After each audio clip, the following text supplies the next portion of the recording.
No. No! Yes! Look at Cleo. Oh no.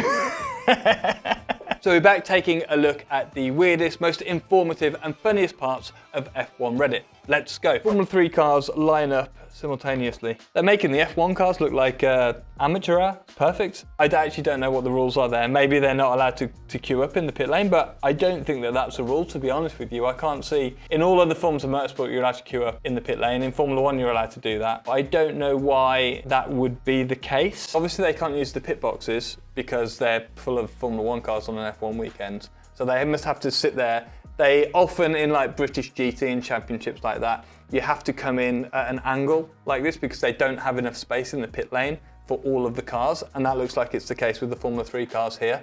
The grids will be bigger than Formula 1, maybe, I don't actually know what it is, but maybe like 28, 30 cars, for example. So they just don't have the space, which is why they're all diagonally spaced across. I'm going to buy the F1 and make them race with V10 engines again. Is that a real tweet? No, that can't be real. I was going to say. Now I'm going to buy the F1. The car sounded so great, as we all know there. And the V10s actually, compared to the V8s, they were like throaty and deep in how they sounded, where you could feel it in your chest. You know, I know we need to make steps forward with Formula 1 in terms of the technology and the emissions and all of that stuff. However, just purely based on sound and the spectacle, the V10s were my favourite engines. Actually, no, the V12s were, but you know, that's another step beyond. First of all, I mean, that is a very good catch. He should have used some of that car control later in the race.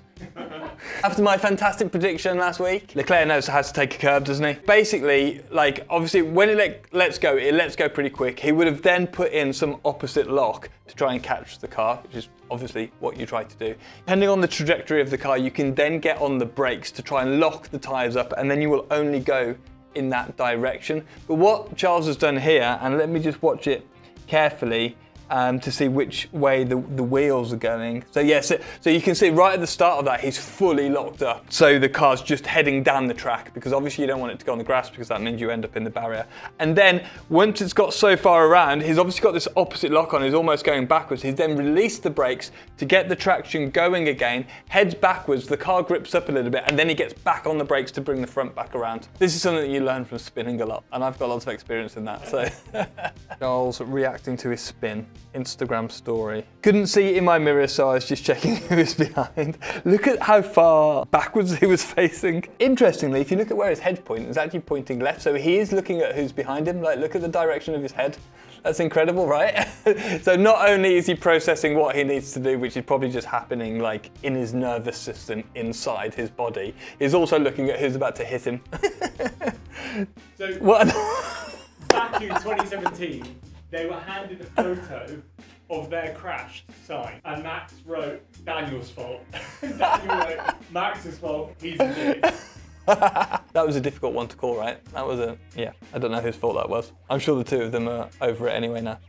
This is cool. McLaren's extra brake pedal left, used in 97, 98, targeted at a single wheel. Yeah, so basically, if you look down in the bottom of the tub here, there are two brake pedals. Yeah, if you think about it, if you've got the two wheels like working almost against each other, then it's going to rotate the car whichever direction that is. And those slower corners is where I think it would be most advantageous because it will rotate the car around. And as we know, in slower corners is generally where you make more time up because you're in the corner for a longer period of time.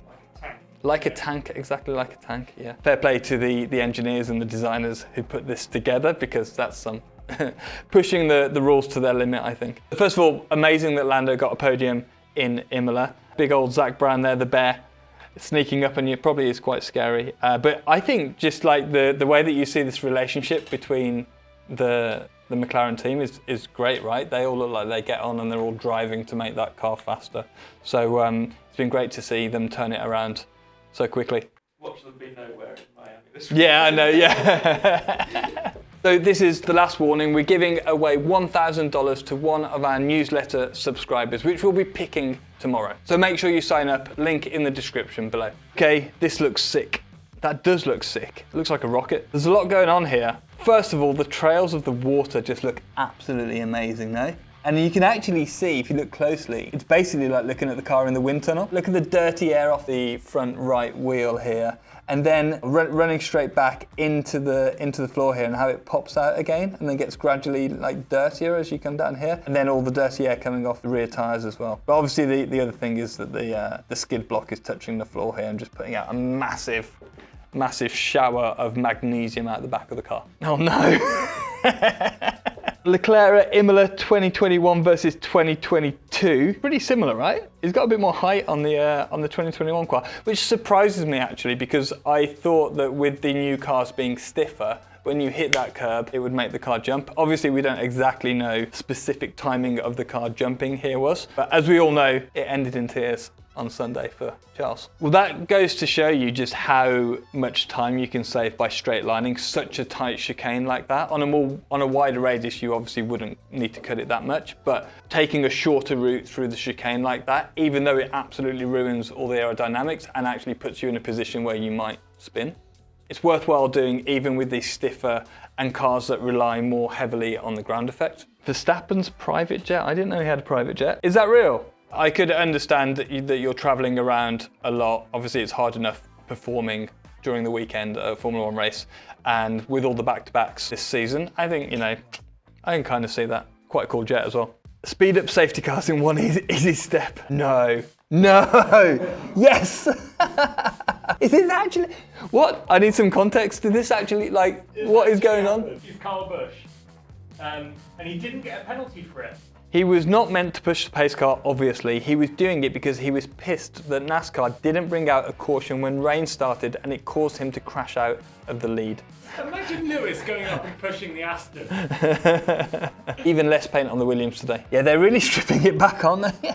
Look at that, even down the nose of the tub, nothing on the wing, nothing on the back of the engine cover here, nothing on the nose, nothing on the front wing, just so you can see the side profile of the car a little bit and recognise it as a Williams. Good on them though for going to that extreme. That's crazy. Different Formula 1 safety cars from the past from Autosport. Oh, amazing.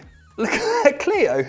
They're complaining about the Aston and the Mercedes, and there was a Clio Williams. I like those cars. When was that? 96. Oh yeah, there's a big 96 in front of me. I know it was 96 because that Ferrari had these huge, it was obviously a regulation, but these big areas of tub here around the head protection. Wasn't a very pretty car, that one. Let me guess when this one's from. Yeah. The Fiat Tempera, I don't know, 16 valves. That's pretty good, isn't it? Pretty lively. No helmets for the guys inside. It's not that safe, is it, for a safety car? Honda Prelude, this was in Japan, I suppose. Really wet race.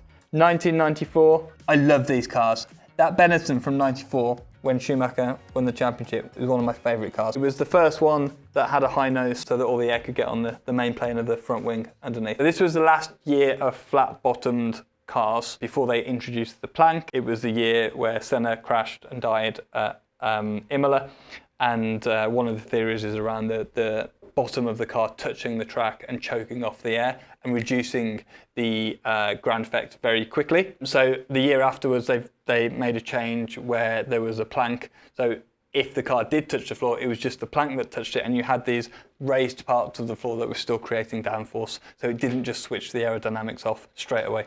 911 GT2, that's a cool one. I quite like that old logo as well, with the 90s green neon as well. Pretty cool. Still not wearing any helmets. Oh my, this is the coolest one. The Wolf of Wall Street's driving. What a photo. That's a good poster, isn't it? That thing must be an absolute nightmare to drive around Monaco. That's a difficult car to drive. Just clunky, and it doesn't steer particularly well. Not a great car. That was a good segment. I like that. Thank you very much, Callum. If you enjoyed this video, make sure you check out episode 1 of F1 Reddit, and I'll catch you in the next one.